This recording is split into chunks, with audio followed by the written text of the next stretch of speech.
I never thought my life would turn into something that felt ripped out of a cheap TV drama. 4 years ago, I divorced Zach, father of my twin daughters, Macy and Kayla. We were both 32 at the time. He'd been cheating on me with someone from work, and I found out by accident. He left his laptop open and I saw the messages. He was telling some Selena how badly he wanted to finally be with her full-time. I remember standing in our kitchen, reading that thread, and feeling like the floor had dropped out from under me.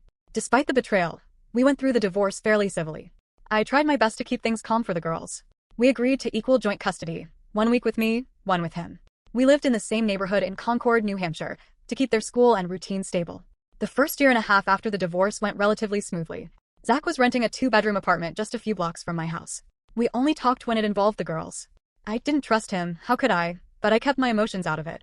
I focused on work at the law firm and making sure Macy and Kayla were okay. I didn't date. I didn't have the energy for that. Then things started to shift, 2 years ago, to be exact. Zach met someone new, Alicia. She was at least 10 years younger than us, and within 6 months they were living together. At first, I had no opinion. I didn't care who he was sleeping with as long as it didn't affect the girls. But then Macy started coming home with stories that made my stomach twist. Mom, Alicia says there are new house rules because she's also a mom now, Kayla told me one night over dinner. I almost choked on my tea. I called Zach right away. He brushed it off, said Alicia was just trying to make the girls feel welcome. But it didn't stop. Every week they came back from his place with more uncomfortable stories. Alicia made them call her Mama Lissy. She gave them punishments for small things, like not folding blankets correctly or leaving food on their plate. One time, Macy burst into tears at my house because I raised my voice when she spilled juice on the carpet. She was terrified I'd punish her. That was my breaking point. I bought them both kids GPS watches without telling Zach. The first few weeks, everything looked normal. But then I started noticing strange location pings. Some nights they weren't at Zach's apartment. They were in a completely different town about 30 minutes away in Amber Hill. When I asked Macy, she just clammed up. Kayla eventually admitted that sometimes they stayed at Auntie Lynn's house. I called Zach again. He gave me some vague excuse about Lynn being a cousin. Said it was no big deal. But I didn't buy it. A few Sundays later, I took a day off work and followed him. I parked a block away from his apartment and waited until I saw the girls get in the car. I followed them out to Amber Hill, to a house on a quiet, tree-lined street. It wasn't a cousin's house. It was something else entirely. A middle-aged woman answered the door and brought the girls inside while Zach unloaded overnight bags from the trunk of his Range Rover, his new toy. I took pictures. The next day I called my lawyer. Richard, my attorney, told me to stay calm but not to let it slide. We drafted a motion to modify the custody arrangement on the grounds of violation. Zach responded with a counterclaim, accusing me of harassment and invasion of privacy. He also alleged that I was emotionally manipulating the girls. That's when everything escalated. We were dragged into court. I submitted GPS logs and the photos I took. Richard hired a private investigator, and what we found changed everything. Auntie Lynn wasn't family. She was a woman who used to work at the group home Zach had lived in for a few years as a teenager. She had a criminal record, including past charges of domestic violence. When we brought that to court, I thought it would be over. But Zach retaliated hard. His attorney painted me as emotionally unstable. They used old photos from my private Instagram account, pictures from birthdays, wine nights, even a Halloween party from 3 years ago, to make me look reckless. They called a former coworker of mine as a witness, who said I could be aggressive at work. It was brutal. But the worst blow came from my daughters. Social services conducted interviews with the girls as part of the custody review. Macy, scared and confused, told the interviewer that mom cries at night and yells at dad on the phone. The court flagged it as a sign of a stressful home environment. At one of the hearings, I met someone unexpected, Mark. He was a witness for Zach, apparently one of his new coworkers at the security systems firm he worked for. I didn't know him, hadn't seen him before, but something about his demeanor caught my attention. After the session, he quietly approached me outside the courthouse and said, "I'm sorry. I didn't sign up for this. If you ever need to talk, call me." He slipped me a business card. I waited a few days before calling. We met at a coffee shop on the edge of town. Mark told me Zach had been acting strange, paranoid, volatile. That he constantly lied to management, badmouthed me at work, called me a crazy bitch, and told Alicia he wished I'd just go away so she can raise the girls properly. That was when I realized this wasn't about custody anymore. This was something darker. Something that could spiral completely out of control if I didn't act fast. I found out Zach got married from Instagram. Not a text, not a phone call, not even from the girls. I was drinking coffee at my kitchen table, scrolling mindlessly through social media before getting ready for work, when a tagged photo popped up under the Explore tab. I almost didn't recognize him at first. He was in a tuxedo, standing under an archway of white roses at what looked like a private vineyard. Next to him, in a fitted off-the-shoulder gown, was a woman I'd never seen before. Her name was Emily. The caption read, "The happiest day of my life. My love, my girls are forever. Hashtag blended family, hashtag just married, hashtag Zach and him." The girls were in the photo too, Macy and Kayla, in matching pale pink dresses, standing beside them like props. I stared at my phone so long the screen dimmed. I reopened it, went to Emily's profile. It was public. That's how I learned more about her in 10 minutes than Zach had told me in months. Her bio said, wife, bonus mom, PR pro, making life beautiful, one curated post at a time. She had over 70,000 followers. Her grid was immaculate. Sunsets, matcha lattes, white sand beaches, mirror selfies in luxury hotel lobbies. And now, posts with Zach and the girls. Everything looked perfect. Too perfect. I tried to stay calm, but the longer I scrolled, the more twisted my stomach became. A post from the week before had a photo of Emily brushing Macy's hair on the porch of what looked like a lake house with the caption, "So grateful for the trust these girls have in me. Bonus motherhood is a gift, not a burden." I clenched my teeth. The comments made it worse. "You're such a great mom. Wow, real family goals. They're lucky to have you. Bio mom must be so proud." I slammed the phone down and walked into the bathroom so the girls wouldn't see me fall apart. I confronted Zach later that week. When he dropped the girls off, I stood at the front door and asked, "So, you got married and didn't think to tell me?" He smiled like it was a minor oversight. "It was private. Just close family and friends. We didn't want drama." "Oh, but posting it to 70,000 strangers is okay? She's a public figure, Rachel. That's her job. She handles image strategy and brand partnerships for lifestyle accounts. She knows what she's doing." "No, Zach. She's using our kids to sell herself." His expression hardened. "They're her family now, too." That was the moment I knew this wasn't going to be a phase or a harmless side project. Emily had an agenda, and my daughters were part of it. Within weeks, everything changed. When it was Zach's week with the girls, Emily posted constantly. Professional photos of breakfast spreads with French toast, edible flowers, and gold-trimmed espresso cups at boutique hotels. Photos of them at wellness spas, in matching silk robes. Hashtags like #Sundays with my girls, #momlife, #luxury parenting. But when the girls came back to me, they were exhausted. Macy had bags under her eyes. Kayla stopped eating breakfast. They were always tired. One evening, Kayla asked if I could make her something a little prettier for dinner so Emily wouldn't say she was getting used to basic food. Basic food. I made grilled salmon, roasted carrots, and wild rice. But apparently, that wasn't Pinterest-worthy enough. I kept everything. Screenshots, journal entries, time-stamped stories. I even recorded Macy one night, after she cried because Emily made them retake a photo shoot 6 times at a lavender field and yelled at her when she got dirt on her dress. "She said I don't know how to pose," Macy whispered into the camera. "She said we're embarrassing her." Zach dismissed it all when I brought it up. "You're jealous," he said flatly. "You've always hated when other women get close to the girls. This isn't about jealousy. It's about exploitation. No one's exploiting them. They're having experiences you could never afford to give them. Emily treats them like royalty. Emily treats them like employees." I started receiving strange DMs from fake accounts. One accused me of being neglectful and toxic. Another said I was holding the girls back from a better life. I knew they were from Emily's orbit. She'd weaponized her following. The worst was when she posted a blog entry titled, "Becoming a Bonus Mom, From Awkward Beginnings to Real Love."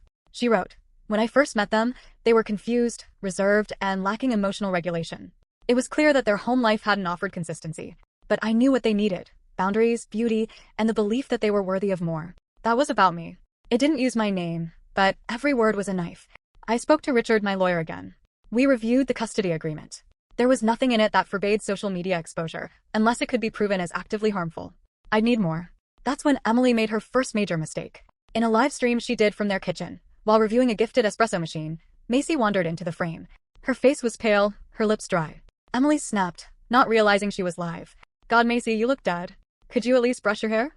"I've told you, not during recordings." The comment section blew up. The video was deleted within the hour, but I had it downloaded. I sent it to Richard. 2 days later, I was blocked from all of Emily's platforms. The girls were quieter during their stays with me. Kayla barely talked at all for an entire week. One evening I found her sitting in the closet, holding her knees, whispering to herself, "We're not allowed to say anything. Not allowed to say anything." I booked her in for counseling. That was when I met Dr. Tamsin Reed, a child psychologist with experience in family trauma and parental alienation cases. After just 2 sessions, she told me Kayla had clear symptoms of anxiety, pressure to perform, and emotional suppression tied to one household.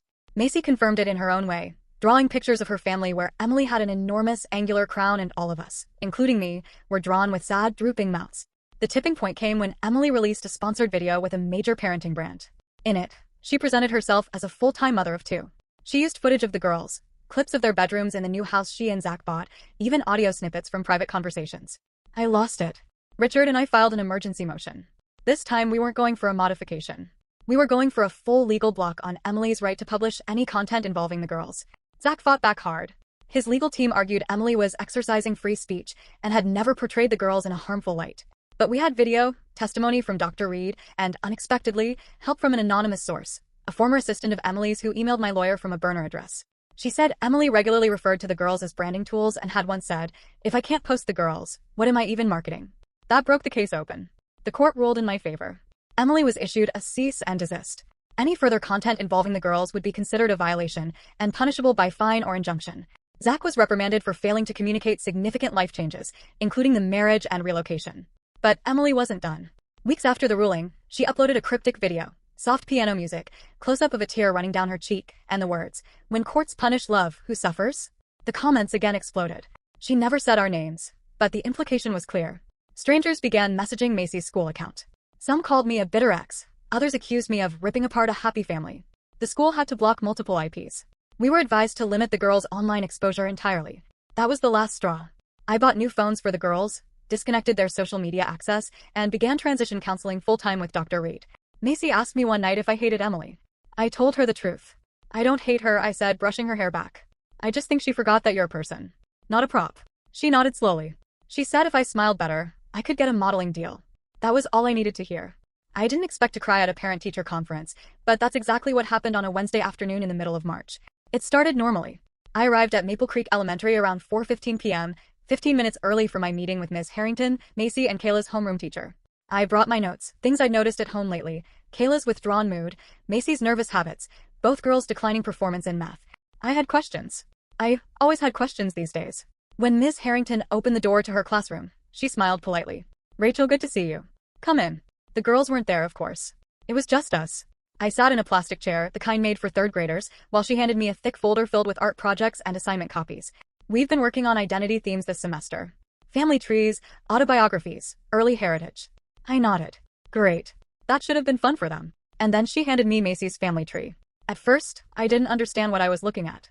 The top read "My Family" in Macy's handwriting, decorated with red and gold glitter around the edges. There were two branches, one said Dad and Mom, and under it were photos, Zach and Emily. Underneath them, Macy and Kayla. A full, clean little square of smiling faces. I looked again, scanning for my face, my name, any mention of Rachel. I wasn't there. Not even a sticker representing me. No birth mom, no biological mom. Nothing. I stared at the paper so long Ms. Harrington leaned forward slightly.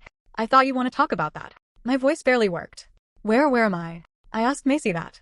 She told me, she hesitated, that you didn't live with them anymore. That you didn't come to family events. She said she hasn't seen you in a while. I assumed something had changed in your custody situation. I blinked. "I see my daughters every other week." Miss Harrington looked uncomfortable. I see. I walked out of that school in a daze, the paper clenched in my hand. I barely made it to the car before the sobs came, short, broken gasps like I'd been punched in the stomach. It wasn't just that I'd been erased. It was that someone had made my daughter believe I wasn't there anymore. When the girls came back to me that Sunday, I waited until they'd settled before I brought it up. "Macy," I said as she was unpacking her backpack in her room, "can we talk about your school project?" She looked up with immediate panic. "Did I do something wrong?" "No, sweetheart. I just wanted to ask why I wasn't in your family tree." She paused. Her eyes flicked toward Kayla's room, then back at me. "Because I thought it had to be who we live with." "You live with me too. Half the time." Emily said it would confuse people if we made two trees. There it was. "Sweetie," I said gently, "you can have more than one version of your family. You have a mom and a stepmom. Both of those are real. But I'm your mom." That doesn't stop being true. Macy just nodded, but the way she avoided my eyes told me everything. Something had shifted in her. In the following weeks, things only got worse. I wasn't notified about the spring recital. By the time I found out, through another parent, the performance had already happened. Kayla had a speaking part. Emily had posted a story about it, tagging the school's drama club account in writing, "So proud of our little star," with a photo of her and Zach on either side of Kayla holding flowers. Macy was there too, clapping in the background. I wasn't even mentioned. When I asked the girls why they hadn't told me about it, Macy said, "We thought you were busy with work." Then came the birthday planning. The girls' 12th birthday was in June. We always alternated who got them each year. One year with me, the next with Zach. This year was mine. I had booked a weekend at Lake Winnipesaukee, cabins, paddle boats, campfires, and a big surprise party with their cousins and my sister's kids. Then I saw the announcement on Emily's blog, planning the ultimate birthday bash for our girls. Private venue, guest performer, custom dresses, because 12 only happens once. I called Zach immediately. "You're throwing them a party?" "They asked for it. This is my year." We agreed on that. "They don't want to go to a lake house, Rachel. They want something exciting." Their words, not mine. They don't even know about my plan. He hesitated for half a second too long. Emily told them. The party Emily organized was at a mansion in Bedford. It had a dance floor, a live DJ, catering from a French restaurant, and a custom dessert bar shaped like a carousel. The girls wore matching designer dresses and were featured in a reel with a slow-motion montage. The video went viral. And I wasn't invited. They spent their birthday weekend with Zach and Emily, because they asked to. I spent it alone in a cabin with a bonfire burning and a cake no one touched. I started hearing things from other parents, subtle comments at school pickups. So Emily told me you're moving? Emily said you were thinking of letting them stay full-time with her and Zach. Emily mentioned you're struggling a bit emotionally. I wasn't moving. I hadn't said anything about full-time custody changes. And I certainly wasn't struggling any more than anyone else going through this nightmare. Emily had begun rewriting who I was and who she was. The final straw was the dentist appointment. I'd scheduled it 2 months in advance. Routine cleaning. But when I called the office to confirm, they told me the girls had already been in with Mom and Dad. Sorry, the receptionist said. Emily said the schedule changed and you'd been notified. She hadn't. I was never notified. Emily had introduced herself as Mom. I asked Macy that night, does Emily tell people she's your mom? She shrugged. She says it's easier. Otherwise people ask questions. But you know she's not your mom. Right. Macy hesitated. She's more like a mom than, sometimes. She didn't finish. I spent that night sitting on the floor of my bedroom, staring at old photos. First birthday. Preschool graduation. Trips to the zoo. All the milestones I'd lived through, that now seemed to be fading in their memory, replaced by Emily's curated fairy tale. I started looking through their backpacks. I found a printed worksheet from school labeled, Who I Trust Most. Kayla had written Mom Emily in big block letters. There wasn't a mention of me. I spoke to Dr. Reed again. She wasn't surprised. This is a textbook case of identity manipulation, she told me. Slow, subtle, consistent reframing of emotional memory. Children will align with the narrative they hear most often, especially if it's presented as normal, safe, and surrounded by reward. So what do? Document everything. But more importantly, don't disappear. Keep showing up, even when they push you away. I did. I showed up to the school picnic, even though no one told me the time had changed. I stood alone with a tote bag full of snacks while the girls sat at Emily's blanket surrounded by parents and her influencer friends. She smiled at me once across the field, like she was daring me to cause a scene. I didn't. But I did start preparing. I found out about the photo shoot like I found out about everything else, with no warning, no heads up, no permission. It was a Tuesday morning. I was in line at the DMV, waiting to update my driver's license address. Bored, I opened Instagram. I didn't even follow Emily anymore, but one of her sponsored reels had been reshared by a local influencer I used to work with, someone who didn't know about the disaster that was my life now. The thumbnail caught my eye immediately. A pink pastel background, fake petals falling from the top of the screen like confetti. A new luxury children's clothing line, Little Lumina, had launched a Mother's Day campaign featuring real families with real stories. In the middle of the video, smiling, spinning, holding hands, were my daughters. Macy wore a frilly white dress with rose gold accents, her hair curled unnaturally tight and pulled back with a silk ribbon. Kayla was in a matching outfit, beaming as a fake flower crown was placed on her head. The clip showed them walking through a manicured garden, then sitting on a swing with Emily kneeling beside them, holding both girls' hands and looking tearfully into the camera. The caption read, Every mom deserves to feel seen. Celebrating bonus moms who step in with love. Hashtag Little Lumina Mother's Day, hashtag Real Moms Real Magic. I froze. I stared at the screen like it had personally slapped me. I wasn't mentioned. Not once. Not even a footnote clarifying that Emily was their stepmother. By the time I got home, I was shaking. The next few hours were a blur of screenshotting everything. The video, the tags, the reposts from Emily's network of influencer friends. Dozens of images, some stills from the shoot, others behind-the-scenes photos of makeup touch-ups, wardrobe fittings, and a shot of Emily signing something labeled Talent Release Form, Minors. That was it. I opened the custody agreement and reread it for the 100th time. Section 9.4 subsection C, neither party shall involve the minor children in media, marketing, commercial work, or any form of public promotional content without prior written consent from the other parent. I hadn't consented. I hadn't even been asked. This wasn't just unethical. It was illegal. I called Richard, my lawyer, immediately. I have ironclad proof, I said, pacing my living room. They filmed a sponsored campaign with my daughters and never asked. It's all over the internet. I'll get the motion ready today, he said. We'll file by Thursday. By the time the papers were filed, the video had hit over 200,000 views. Emily did a follow-up post 2 days later, a long caption thanking her audience for the overwhelming support and sharing a link to an interview with a local lifestyle magazine called Maple Living. The title of the piece? From PR Queen to Instamom, Emily Roth builds the modern family. My name wasn't in the article, but the implication was loud and clear. Emily was the primary mother figure. Zach was the supportive partner. The twins were their loving daughters. It was a total rewrite of reality. I brought the magazine to court with me. We appeared in family court 2 weeks later. I wore a gray blazer and dark blue dress. I barely slept the night before. Zach showed up in a navy suit like he was going to a press event. Emily was there too, in head-to-toe beige, oversized sunglasses on her head, no makeup, natural and serene. She sat directly behind him. I had already submitted the full packet of evidence to the court. Screenshots, cache pages and case posts were deleted, the agreement clause, and even a statement from the brand's marketing rep, who confirmed via email that Emily had full authority to sign for the children. Zach's lawyer tried to downplay it. There was no malice. Mr. Roth assumed his wife had handled the necessary approvals. The girls were not compensated. It was for exposure only. That didn't help them. The judge, an older woman named Marla Goddard, who clearly didn't care for influencer culture, glanced over her reading glasses and said, "Mr. Roth, we're not here to talk about exposure. We're here to address a clear violation of a court order." Zach opened his mouth, but she raised a hand. "Save it. You signed this agreement. You had every opportunity to follow it." Emily shifted uncomfortably in her seat. I noticed for the first time that she wasn't wearing her wedding ring. The judge issued a formal warning, nothing too harsh, not yet, but it was entered into the record as a first strike. A written judicial reprimand. Any future violation could result in modification of custody terms, fines, or court-supervised visitation. Outside the courthouse, Emily tried to approach me. "I'm really sorry you're upset," she said, her tone so polished I wanted to slap her. "The campaign was about empowering women, not replacing you. You used my children like props in a commercial," I said, voice low and steady. "And you lied about it. That's not empowerment. That's exploitation." She tilted her head. "They loved it. You should have seen how happy they were. Maybe you'd understand if you were closer to them." I turned and walked away. But it didn't end there. Later that week, I picked the girls up from school. As soon as they got in the car, Macy asked, "Why do you hate Emily so much?" I kept my hands steady on the wheel. "I don't hate anyone. She said you went to court because you were jealous. She said you want to make sure we can't do fun things anymore," Kayla added quieter. I pulled into a parking lot and put the car in park. I turned around and looked at them. "I went to court because there are rules," I said. "And no one told me about that photo shoot. Not your dad. Not Emily.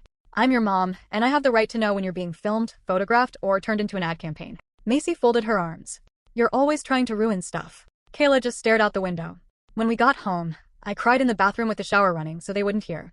That night, I opened an old file on my laptop. A document titled Custody Notes, 2022. I started a new entry, logging everything. Every message, every post, every conversation. Richard had told me once, "The key to surviving this is documentation. Don't try to reason with them. Just keep the paper trail." So I did. The next week, I received an anonymous package at my office. It contained a USB drive and a typed note. "You should know what they say when you're not around." I plugged it into my work computer and opened the only file on it, a video recording from a closed-door influencer brunch Emily had hosted. A woman in a tan jumpsuit filmed it on her phone. In the video, Emily was laughing. "Honestly, I'm not worried. Rachel can't keep up. She's outdated. Doesn't get the digital world. Eventually, the girls will see who's really been raising them."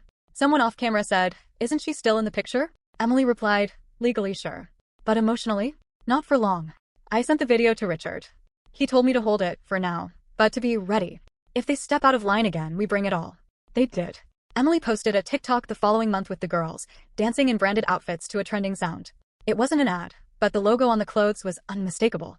When someone commented, "OMG collab incoming," Emily replied with a wink emoji. That was enough. We filed again. I got the call on a Thursday morning while I was in the middle of preparing for a client deposition.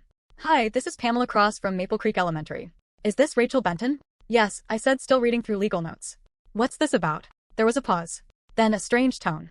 "I just wanted to verify a surname change request submitted for Macy and Kayla. Whitmore." I stopped flipping pages. "Sorry. Whitmore." "Yes. We received a signed form on Tuesday. The request came from a parent listed on the emergency contact sheet, Zachary Whitmore. There's also a secondary parent named Emily Whitmore. There's a notarized form attached to the application. Emily is not a parent," I said immediately. "And no, I did not submit anything. Their last name is Benton. It always has been. And it is staying that way." "I see," Pamela said quietly. "We hadn't made any changes yet, we just needed both parents' verification. But it was an official-looking form. We thought you had coordinated." "No. I wasn't even informed." "I understand. In that case, we'll help the process. Would you be able to come in and provide the original birth certificates? Just to ensure all records are up to date." "I'll be there in an hour." I dropped everything, drove straight to the school with a folder of legal documents in the passenger seat, and marched into the main office like I was going into a courtroom. Miss Cross was waiting with another administrator I hadn't met before, Vice Principal Melody Harrow, a woman in her 50s with kind eyes and an expression that told me she already suspected something was off. I handed over the girls' birth certificates, their original social security documents, the custody agreement, and the latest court orders. "The surname change request is invalid," I said. "Emily Whitmore is not a legal guardian, and Zach doesn't have the authority to change their names without my written consent. This isn't just inappropriate, it's a legal violation." "We understand," said Ms. Harrow. To be honest, it raised red flags on our end as well. The notarization seemed manufactured. We've seen real ones before. This one looked templated. You're saying it might be forged? We're not investigators, she said carefully. But we're documenting everything and deferring to your court records. I asked for a copy of the form they'd received. They hesitated at first but finally agreed to let me photograph it. I took pictures of every page. The signature line said, Zachary Whitmore, father, followed by Emily Whitmore, legal stepmother. That alone was a lie. There's no such legal title unless appointed by court. Emily wasn't even granted partial guardianship. I knew exactly what they were doing. They were trying to phase me out on paper. After that meeting, I went straight to Richard's office. He scanned the documents, then looked up at me, expression stony. This is identity falsification, he said. Technically it could rise to criminal misrepresentation, depending on how the notarization was handled. What do we do? I'm filing a cease and desist to the school and to Zach. If they attempt anything like this again, we're pressing charges. That night, I didn't sleep. The next morning, I logged back into the school's parent view portal, the internal platform for parents to view assignments, grades, school calendars. I rarely used it since the girls usually told me about events. But now I was curious. And suspicious. I clicked into Macy's profile. Something caught my eye. Her emergency contact list was changed. Under Mother, it now listed Emily Whitmore. Under Father, it listed Zachary Whitmore. Under Other Guardian, there was nothing. I refreshed the page 3 times, thinking it was a glitch. Then I opened Kayla's profile. Same thing. I immediately took screenshots and called the school again. Miss Cross, it's Rachel. I need you to check something right now. Parent view says Emily is listed as their mother. I could hear her typing. Then she swore under her breath. Oh my god. I'm so sorry. That must have come from the same document batch. We'll fix it now. I promise. How did this get approved without verifying with me? It shouldn't have. It's being corrected. Permanently. I didn't even wait for them to finish. I printed all the screenshots and forwarded them to Richard. But then something even worse happened. The following Monday, I was scrolling through Facebook when my friend Lisa sent me a message. Have you seen this? She's got no shame. She attached a link to a post from a local wedding photography studio called the Violet Nest. I clicked it. It was a preview gallery. Title, Meet the Whitmores, Our Mother's Day Feature. There were dozens of staged photos of Zach, Emily, Macy, and Kayla in coordinated cream and gold outfits on a manicured lawn, cuddled up like a picture-perfect family. One image showed Emily kissing the top of Macy's head while Kayla rested her chin on Emily's knee. The caption read, Family is not just blood, it's love. That's what defines the Whitmore household. Our lens was lucky to capture such warmth between this mother and her daughters. I went cold. Then I scrolled to the comments. Someone had written, Beautiful family. The girls look so much like Emily. And Emily had replied, Right? Genetics are wild. I nearly threw my phone across the room. I called the studio. You've posted photos of my minor children without my consent. Remove them immediately. The girl on the phone sounded startled. We were under the impression she was the mother. She is not. I am. And I never signed a release. If those images are not removed in the next 24 hours, you will be facing a lawsuit. They were taken down within 3 hours. I called Richard. She's not just pushing boundaries, I said. She's erasing me. She's manufacturing a whole new legal identity for my daughters, and no one is stopping her. He exhaled slowly. We need to escalate. We filed an emergency motion, this time not just for custody enforcement, but for legal injunctions, banning any attempt to falsify public records, restricting Emily from presenting herself as a legal parent in any documentation, and banning the release of any future photographs of the girls without my explicit, notarized consent. The court took it seriously. A hearing was scheduled. Zach and Emily appeared with their new attorney, some hotshot out of Boston named Greg Landon, who tried to charm the judge with buzzwords about modern family structures and fluid parenting roles. But Judge Goddard wasn't having it. You don't get to rewrite legal documents with imagination, she said. You're not just playing pretend on Instagram. You're committing fraud. Zach looked stunned. Emily didn't blink. The judge granted every injunction we asked for. No school could accept surname changes without direct written consent from both legal parents. Emily was barred from referring to herself in legal paperwork as anything other than stepmother. And any photography involving the girls, even non-commercial, would require advance notice and full approval from both parents. When court ended, Emily tried to approach me again in the hallway. We're just trying to give them a stable image, she said. People expect to see a family. A real one. You're not giving them stability, I said, voice like ice. You're giving them lies wrapped in silk. And I will never stop fighting that. She smiled slightly. You should be careful, Rachel. Courts get tired of drama. No, I said, they get tired of fraud. I walked away before she could say anything else. Back home, I sat with the girls that night. I didn't tell them everything. But I told them this much. No matter what name you see anywhere, your name is Benton. That's who you are. And you will always be my daughters. Nothing will ever change that. Macy looked confused. Kayla just nodded. And even if they didn't fully understand, I knew one day they would. The first sign that something was wrong came from a tagged story. A friend of mine, Christy, a mom from Kayla's old dance class, sent me a message that morning with a single line. Is this what I think it is? Attached was a screenshot from an Instagram story by a high-end children's fashion photographer named Milo Novak. He had nearly 200K followers and was known for his work with celebrity families. In the story, there was a blurry behind-the-scenes shot, two young girls being fitted into matching lavender chiffon dresses. Their faces were partially turned, but I knew them instantly. Macy and Kayla. I blinked, heart racing. The timestamp was 10 minutes old. The caption read, "Shooting magic this morning with Adam Whitmore and her stunning girls for the Maison Jolie summer campaign." Maison Jolie was a luxury French brand for children's clothing. Dresses ran anywhere from $600 to $1,200. They were famous for their elaborate editorial spreads, always shot on location, always polished. I checked the brand's page.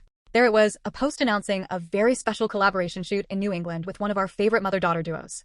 I felt like I'd swallowed glass. This wasn't just a lifestyle shoot. This was a commercial campaign. Full scale. And once again, I'd been left completely in the dark. More importantly, this was my Friday. According to the custody agreement, that day was my scheduled pickup at 2:30 p.m., as it was every other Friday. And yet here were my daughters, being draped in silk and ushered into a camera frame without my consent. Again. I checked the metadata on Milo's story. It had been posted from White Silo Vineyard, a private estate about 40 minutes outside Concord. I knew the place. Expensive. Remote. Often rented for luxury weddings or fashion events. I grabbed my keys, sent a message to Richard telling him what I was doing, and drove. By the time I reached the vineyard, it was nearly noon. The entrance was blocked by a private event sign, but I drove past it anyway and parked behind a cluster of black SUVs. As I walked toward the stone courtyard, I heard laughter. Emily's voice, unmistakable in its performative tone. Then I saw them. Macy was standing under an arched pergola wrapped in fake wisteria, holding a small white parasol and smiling while a stylist fluffed her curls. Kayla stood beside her, fidgeting in discomfort as a woman in heels pinned a flower to her hair. The photographer, Milo, was crouched low, holding a Leica and adjusting the light filters. Emily stood behind them in a floor-length satin wrap dress, sipping a glass of what looked like champagne, directing the whole thing like a producer.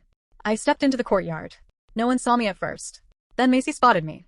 Her expression changed instantly. She didn't wave. She didn't smile. She just froze.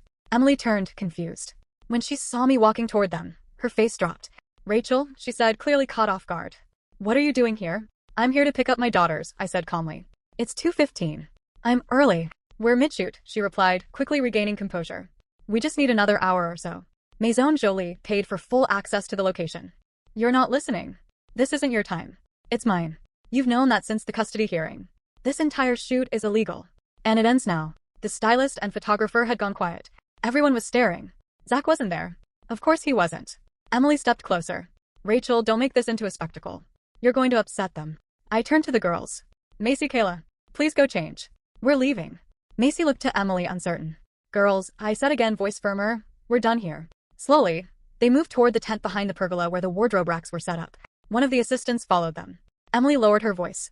"This isn't good for them." "No," I said. "None of this is. You've turned them into marketing tools. Models. Characters in a fantasy. I gave them opportunities. Confidence. You gave them lectures." I stared directly at her. "I gave them a mother. One who didn't sell their faces to strangers." The photographer, Milo, cleared his throat. "Should we, stop for now?" "You should delete every image you've taken today," I said, looking at him.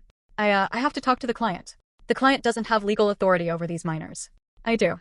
You release those photos, and you'll be served by the end of the week." He nodded quickly.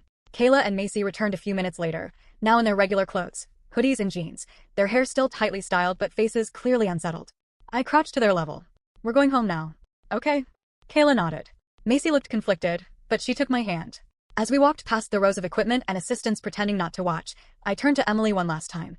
"I've always been here," I said quietly. "You just pretended I wasn't." I walked my daughters to the car and drove away. In the rearview mirror, Macy was silent. Kayla picked at the hem of her sleeve. I didn't ask questions. I didn't push. I just turned on the radio, and we drove. Later that night, once they were settled and the tension had lifted a bit, Macy came into the kitchen while I was doing dishes. "Did you know about the shoot?" she asked softly. "No. I didn't. They said you'd said yes." "They lied." She hesitated. "I'm tired of the dresses. And the pictures. I didn't want to do that one." I dried my hands and knelt down. "You never have to do anything that makes you uncomfortable," I said. "Even if someone you trust tells you it's okay. If it feels wrong, you speak up. To me. To anyone." She nodded. "Okay." Richard filed the next morning. This time, it wasn't just about custody or image rates. It was a violation of the injunction. A repeat offense, documented with location data, timestamps, and eyewitness accounts.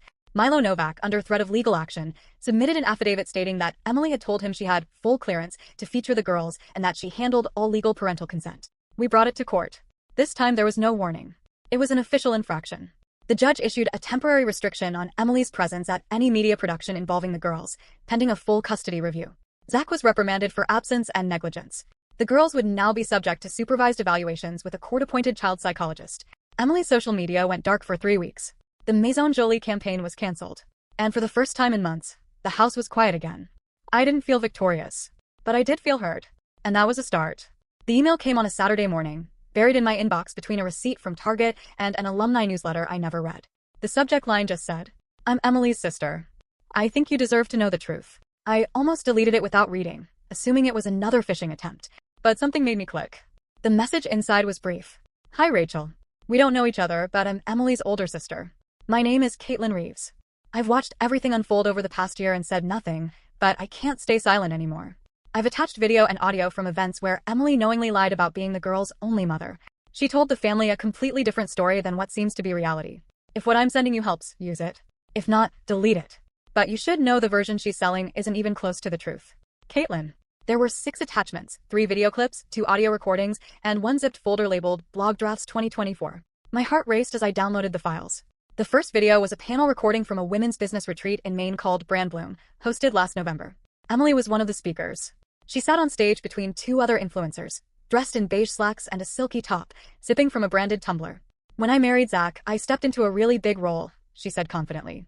"His daughters were, well, they didn't really have a maternal figure. I had to build trust from scratch. Now they call me Mom. I'm the only mother they've ever truly had in a consistent way." The moderator nodded sympathetically.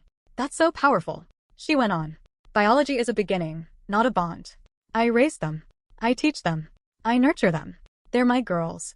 I paused the video and stared at the frozen image. She knew I was alive. She knew I was their legal parent. And still, she told an entire room of people that I didn't exist. The second clip was worse. A behind-the-scenes phone video, apparently recorded by Caitlin herself, at a holiday brand shoot for a children's tech tablet. Emily was giving an interview to a local videographer. "They've always looked up to me," she said, gesturing toward Macy and Kayla, who were off camera. "I've raised them since they were small. Their real mom isn't in the picture. It's just been me and Zach from the start." My stomach twisted. The third clip was a podcast recording, The Digital Matriarch, episode 213, Parenting in the PR Age. Emily was the guest. "So when I took on full-time motherhood, I knew I'd need to create structure," she said. "You can't just let kids drift. Especially if they've come from inconsistency. Their biological situation was chaotic, so I had to completely reframe their world." Biological situation. That's what she called me. The zipped folder was even more damning. Caitlin had somehow gained access to Emily's blog drafts, entries she hadn't published yet but had prepared for future campaigns. One was titled, "When They Forget the Woman Who Left Them." Another, "Replacing the Irreplaceable, Why Stepmothers Deserve Real Credit." I called Richard. I didn't even say hello. "I have proof," I said, pacing my kitchen. "She's been lying in public, in writing, and on camera, claiming to be the girl's only parent. Saying I abandoned them." "Send it all," he said. "Right now." By the end of the day, his office had filed a motion with the family court under the provision of public defamation with parental identity misrepresentation. We also initiated legal takedown requests to every major platform that hosted her content: Instagram, Facebook, Spotify, Apple Podcasts, and multiple parenting blogs. Within 48 hours, results started coming in. Instagram flagged her account for review. Spotify removed the podcast episode pending legal resolution. The Brand Bloom panel event deleted the replay from their website and issued a statement. "We were not aware of factual disputes regarding family identity presented during our event." But Emily didn't stay silent for long. She posted a story within the week. Black screen. White text. "When your truth threatens someone else's comfort, they'll try to erase it. But I'm not going anywhere." She followed it with a link to a new blog domain she'd created, emilywhitmoretruelife.com. The homepage was filled with repackaged content, now labeled as fictional memoir pieces. A legal dodge. Richard filed a cease and desist the next day. Then came the backlash. Not from the courts, those were working in our favor, but from her community. And it wasn't gentle. Screenshots of her false claims began circulating parenting forums and influencer watchdog pages. Multiple commenters dug into her old posts and noticed inconsistencies: birthday dates, timeline errors, mismatched ages. One particularly sharp user found a quote from an old parenting conference in which Emily claimed Macy had been barely 3 when she met her, impossible, since they were already 7 at the time. By week's end, the hashtag Emily Whitmore Exposed started trending in regional mom groups. Brands began quietly unfollowing her. One of her PR contracts, an eco-friendly diaper company, issued a statement severing ties. And then, perhaps most stunningly, Caitlin went public. She posted a statement to her personal Twitter. I am Emily's sister. I've watched her use 2 children for status and fame. I watched her erase their real mother from every narrative she shared. I stayed quiet too long. No more. Caitlin Reeves. The reaction was nuclear. Emily's followers divided, half claiming she was being persecuted for telling her truth, the other half accusing her of fraud, narcissism, and unethical parenting. I didn't feel triumphant. I felt exhausted. But I kept going. We filed a final motion to amend the standing custody order with a media restriction clause, so strict it barred Emily from even referencing the girls online, names, images, or implications, without express written permission from me and a court reviewer. At the next hearing, the judge reviewed all the evidence. Caitlin appeared in person, under subpoena, and testified. She said Rachel wasn't stable, Caitlin said. That the girls would thank her one day for giving them a new start. She believed her own lies. Zach sat frozen beside Emily at the defense table, jaw tight. When the judge ruled, she didn't mince words. Ms. Whitmore, your conduct is not only dishonest, it is psychologically dangerous to the minor children involved. You are not their mother. And every attempt to pretend otherwise ends today. All her content came down. Within 72 hours, her blog disappeared. Her podcast episodes were gone. Sponsorship links went dead. PR packages were pulled. The entire digital empire she'd spent 3 years building, on top of my daughters, crumbled. When I picked Macy and Kayla up the next weekend, there was a strange stillness in them. I didn't say anything at first. I just drove. Halfway home, Kayla spoke. Emily cried. A lot. I know, I said. She said people were lying. I glanced in the mirror. You can ask me anything you want, sweetheart. Macy looked up. Is she in trouble? She's not allowed to post about you anymore. Or pretend she's your only mom. Silence. Then softly, Macy said, Good. I pulled over, wiped my eyes before they saw, and whispered under my breath. Finally, the courtroom felt colder than usual. It wasn't just the air conditioning or the stone gray walls. It was the weight in the room. Heavy and unmoving, like something permanent was about to happen. I sat in the plaintiff's chair in a navy suit I had worn 3 times before. Each time, the sleeves felt tighter. But this time they were just right. Maybe I had stopped shrinking. Across from me sat Zach. His eyes looked bloodshot. I didn't know if it was fatigue or guilt, or whether he even felt the second one. He didn't look at me once during the entire wait. Emily sat behind him, hair in a tight low bun, wearing black. She looked less composed than usual. Makeup minimal. Lips drawn tight. For the first time, she looked less like a brand and more like a person who had something to lose. This hearing wasn't a motion. It wasn't an appeal. It was the final ruling. Over the last 7 months, my attorney Richard and I had built a file so thick it needed 2 boxes. Video evidence. Witness statements. Court-ordered child therapist reports. Expert testimony on emotional manipulation. Social worker assessments. School administrator emails. And above all, transcripts, Emily's own words, recorded or posted publicly, where she referred to herself as the only mother my daughters had ever known. And in contrast, testimony from Caitlin Reeves, Emily's own sister, who had turned out to be the unlikeliest of allies. Judge Goddard entered at exactly 10 a.m. She adjusted her glasses, nodded for everyone to sit, and began reading her statement. This case has involved extensive documentation of custodial violations, parental interference, social and psychological manipulation, and exploitation of minors for digital gain, she began. Neither Zach nor Emily moved. The court has reviewed all submitted materials, including expert evaluations of both children, which show signs of long-term emotional confusion and mild trauma, directly linked to repeated contradictions in parental identity, inconsistent boundary reinforcement, and pressured behavior in media-based environments. I swallowed hard. The minors have expressed anxiety regarding digital exposure, feelings of shame linked to certain environments, and confusion over familial roles. They have also articulated, verbally and through behavior, recognition that one parent was being minimized while another individual, not legally a guardian, was being presented in a role that contradicts established custody terms. At that point, Zach's attorney, Landon, interjected. Your Honor, if I may. You may not, Goddard snapped. Silence. The court therefore concludes, she continued, that intentional emotional manipulation has occurred, perpetrated by both Mr. Zachary Whitmore and Mrs. Emily Whitmore. This manipulation meets the threshold for what is legally defined as parental alienation. I closed my eyes. For just a second. In accordance with the Child Welfare Code and based on the best interests of the minors involved, custody arrangements will be altered as follows. She looked directly at me. Ms. Rachel Benton will be granted primary physical and sole legal custody of the children. Zach exhaled sharply. Emily shifted in her chair. Mr. Whitmore will retain supervised visitation rights for the next 12 months. These sessions are to be conducted through the court-appointed visitation center in Merrimack, monitored by an approved facilitator. After 12 months, conditional review may be granted, pending therapy compliance, parenting education, and demonstrated behavioral change. Then she turned toward Emily. Mrs. Whitmore, as a non-legal guardian, is prohibited from publishing, sharing, referencing, or promoting content involving either child, directly or indirectly, on any platform, whether personal or commercial. Violation will result in contempt of court charges. Emily's face turned blank. In addition, Mrs. Whitmore is barred from attending school meetings, medical appointments, or participating in any decisions related to the minor's education, health, or extracurriculars. I felt the breath return to my chest. This order takes effect immediately. And just like that, it was done. Richard reached over and squeezed my wrist. Not a celebration, just a confirmation. As the judge left, I stood. I didn't look at Zach. I didn't need to. But I did glance once at Emily. She looked hollow, like someone who had built a house of mirrors and suddenly couldn't find herself in any of them. She stood and started walking out without a word. Zach followed, slower.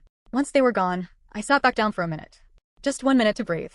That evening, I picked up Macy and Kayla from school. It was quiet in the car, until Kayla spoke. Are we staying here now?